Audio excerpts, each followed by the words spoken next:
What's up, y'all? This is Kolby Cooper here at Boots and Hearts with Hidden Beats. All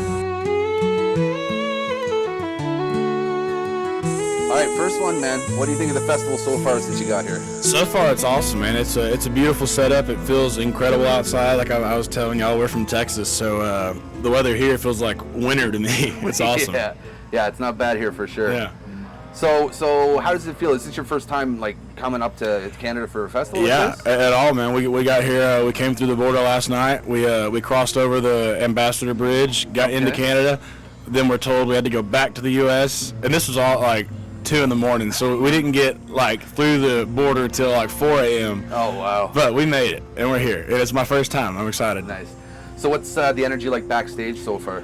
It's very chill, very, very good. We found some weed. We're all happy. It's good vibes, you know. That's the, you're in the spot for that for sure. Very nice people here. Got some free weed from a very nice gentleman. I didn't catch his name, but shout out. You'll find a lot of those around here. Yeah, we love that. Yeah. So I guess to go back in your career a bit, what first got you into music? Man, I've always been a massive music fan. My dad, he was a huge music fan. He didn't like play guitar, sing, or write or anything like that, but he was just such a big music lover. And we really bonded over music from a very young age. I would say that was like our number one thing that we clicked on.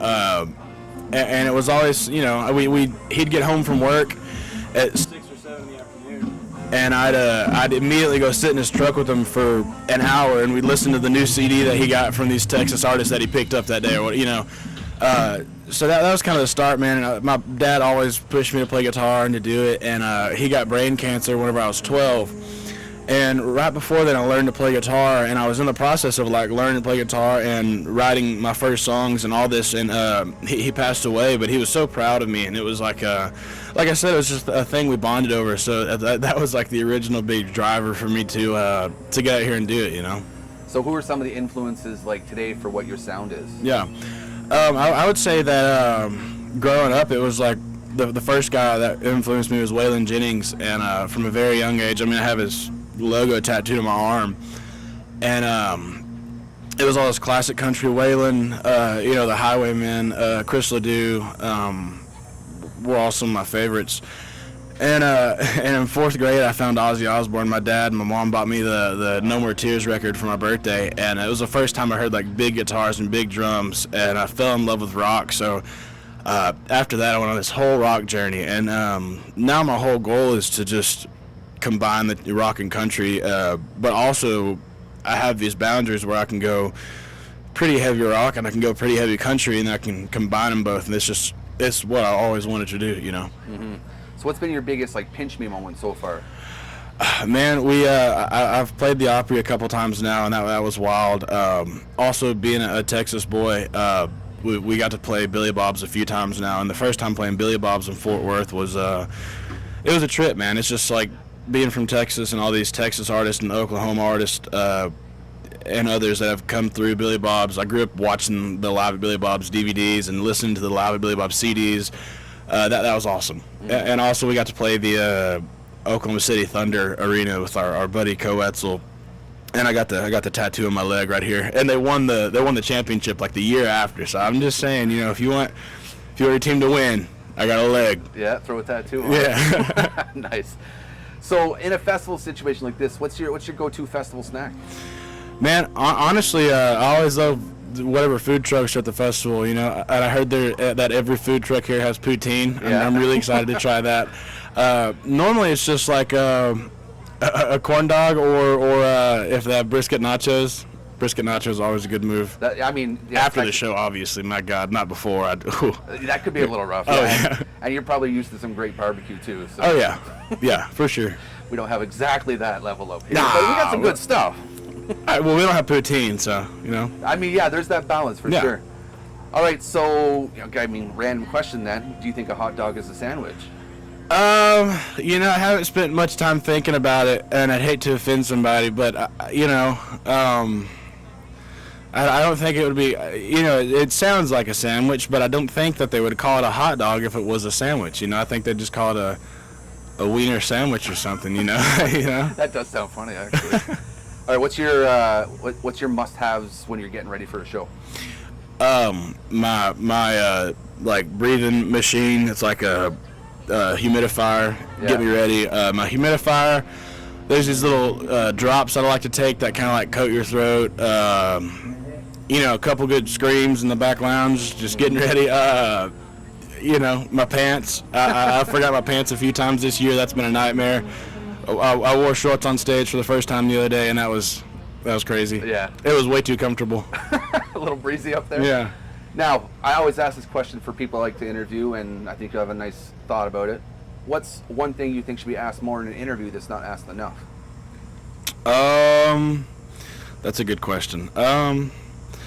Maybe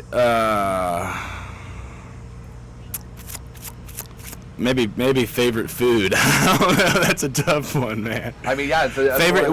Maybe what's something you wish fans would bring to shows? Okay. And I would say weed. Bring me some weed. That'd be tight. Like sour Skittles too. I made a post about sour Skittles like 6 months ago or a year ago, and for like 7 months after, almost every show there'd be somebody front row tossing me some sour Skittles. Yeah. Fun. Yeah. Oh yeah. Yeah, I like that. What do you think fans will take away from your show later today? That we play real live music, man. Everything we do on stage is us, and we're up there just, we're playing you a rock show in the most country way. We're up there having a good time and trying to make sure that the people that are watching us are having a good time. So for sure. Now, what's the next milestones for you after Boots? Man, honestly, just I'd love to keep checking different places off the map. It's cool. We've played down in Mexico, and this is our first time in Canada. We'd love to go across the pond. Mm-hmm. I just want to be able to bring my music everywhere and try to give it a chance everywhere. Yeah, that's awesome. Now, what motivates you to keep pushing the music career? I'd say my family, and also just I just want to. At the end of the day, I just want to make sure that I'm proud of what I did, and I think that's a big thing that keeps me just excited about things, because I just turned 26 back in May, and I've been doing this since I was 18. Touring down in Texas full time. Like we don't do little tours. We tour from like February until like November nonstop, and then we take like a month and a half off, and then we get back in the saddle, and so that's kind of that thing, man. We tore our asses off. That's a fun time for sure. Now, what's some advice you'd give to someone coming up in the music career that you've kind of taken hold of? I would say just enjoy it, man. Try to enjoy it as much as you can. It goes by fast. Like I said, I've been doing this for almost 8 years at this point, and it does not feel like that. And it's there's so many good times you'll have on the road, and just enjoy it, because you'll blink and you'll be where I am, like, oh my God, I don't feel like I've been doing this for 8 years. And it's the funny thing is, like, you'll have every show have somebody come up and be like, I just heard of you, and I'm like, hell yeah, that's badass. That means it's it's working. So I think just enjoy it and be a good person, be a good human. At the end of the day, no one really gives a shit about who you are. Just try and be nice and be genuine to everybody, I think. And write as many songs as you can. Write what you know. All right, 2 more before we go. I think as a new fan, what would the first song that you'd tell them to listen to from your catalog? I would say, as a new fan, I would love for you to go listen to Empty Handed off of our new record, Love You Goodnight, and also listen to the title track, Love You Goodnight. If you want some of the old stuff, I would go listen to It Ain't Me, Diamond Rings of Cocaine, Leaving My Heart, 2 Words. I mean, listen to all of it, man. Go and dive into the whole damn thing. There you go. Yeah. All right, last but not least, are you happy? Absolutely, I am. I think it's it can be a tough thing to be on the road at sometimes, just with how much, like I said, we're gone all the time, and I've got 3 beautiful babies back at the house and a beautiful wife. And time, like during the day right now, I'd love to be with my wife and with my babies, but we're in Canada, So I think that I am happy most of the time, but I do get a little sad on the road. I miss my babies, miss my wife, but then we get to go up on stage, and it kind of makes the whole thing make sense. It makes it all worth it, For sure. All right, man, that's all I got. Thank you.